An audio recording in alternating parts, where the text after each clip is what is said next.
My name is Terry Zaleski, and I'd like to welcome you to the 16th New York State Career School Convention.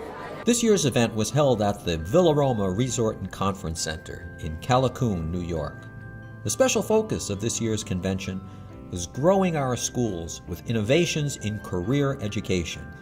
Our special guest at this year's convention was the Deputy Commissioner in the New York State Education Department, the Honorable Kevin Smith. Treat every single person as if they're a member of your family. Treat every single person that walks through your door as if they're your sister, your brother, your niece, your nephew, your mom, your dad, your aunt, your uncle. And then I always add the caveat, as long as you like that member of your family.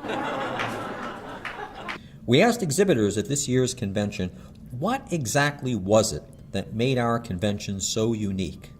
What I like about this convention is it's given me the opportunity to meet a lot of smaller schools in New York that I haven't had the opportunity to meet at some of the larger conventions. This convention is unique because we're focused on a particular geographic area, New York State, a place that is really impacted by being able to prepare people for the growing workforce and making sure that we're giving the requisite type of education needed to supplement that workforce and lead to strong people within the national economy.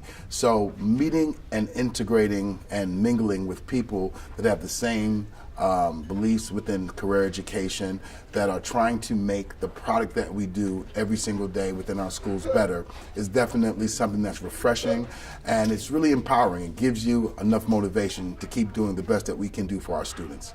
This convention is great because you really get to interact with the schools and learn about what they're doing right now and what's important to them moving forward.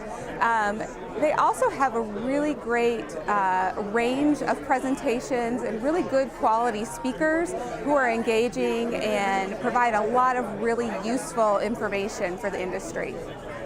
Yes. How can you not have fun here? The people are great, the atmosphere is wonderful, everybody's having a good time and doing business. So yes, we're having a good time. What I like most about this convention is that I have the ability that I actually get to see old clients and new clients. But like I said, with the new clients, we can educate them on our new services, products, but it's very unique to be able to walk away with good leads that I can go home and actually close deals. And that's what I'm here for as a vendor, to meet and make new clients. One of the highlights of every New York State Career School convention is the breakout sessions. How do you bring technology simply and easily into courses? David Grimes explained. I found a lot of simulations, some games that are already made, instead of just looking at blood collection tubes and being like, the gray tube does this or says this, the red tube says this. I can give students, and we can do it up on the board. We can, if I have individual computers, I can do it in a computer lab where they actually go and they click it and they turn the tube, they look at it, and it has the label, what it looks like in real life when they're out in the field. And so that's awesome. I want to give them that experience. And again, they hear me maybe talk and lecture about it. Now they can see it, in a simulation. Thomas Reimer reviewed New York laws, regulations, and procedures for ESL with vocational training. So let's go to ESL. I first want, because in this room we have both representatives of the private career schools and of the certified ESL schools. I want to quickly start with the certified ESL schools and explain the difference for everybody. A certified ESL school is a for-profit ESL school. If you ever want to teach just ESL and not have BPSS breathing down your neck, become a not-for-profit, then you are exempt from us. But if you are teaching, then as a certified ESL school, in exchange for only teaching ESL, you receive a lot more flexibility in the types of teaching arrangements you have. There is no room for mistakes and zero tolerance by law enforcement. Paul Thompson spoke to us about international recruiting, marketing, and compliance issues. So there were about 600,000 non-immigrant students admitted to the United States under the F1 program last year. There are probably far fewer in the M program, more like 200,000. And so it's a lot of students each year coming to the United States. So the Student and Exchange Visitor Program is an agency that's housed within the U.S. Immigration and Customs Enforcement Office, so part of the Department of Homeland Security. So I guarantee you this is quite a different agency than you're typically working with in the terms of an accreditor or a state agency. They really have very, very little background in education. And I think that actually, in my experience, that really does come through in dealing with them, and it's good to keep in mind. Susan Sportsman presented us with a strategy to manage change. She suggested 3 steps to success. These are the 3 steps that we'll be talking about. First of all, busting the common myths about change. We all have in our heads what change is like, and I think we can perhaps move forward a bit if we bust some of those myths. Secondly, I want to talk to you a little bit about a new way, at least it was new for me, that you might think about change or harness the change, if you will. And then finally, how you become a change agent and how you take care of yourself in that process.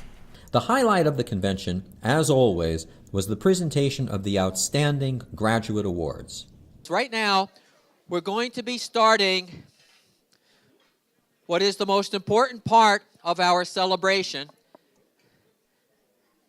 of Thursday evening, which is the presentation of the Graduate of the Year Awards.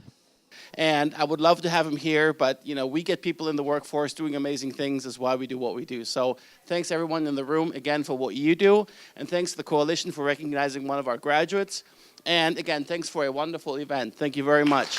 I am delighted to call forward Joseph Badi, the Refrigeration Institute, the Cool School, date of graduation, May 17th, 2013. Joseph, come on around.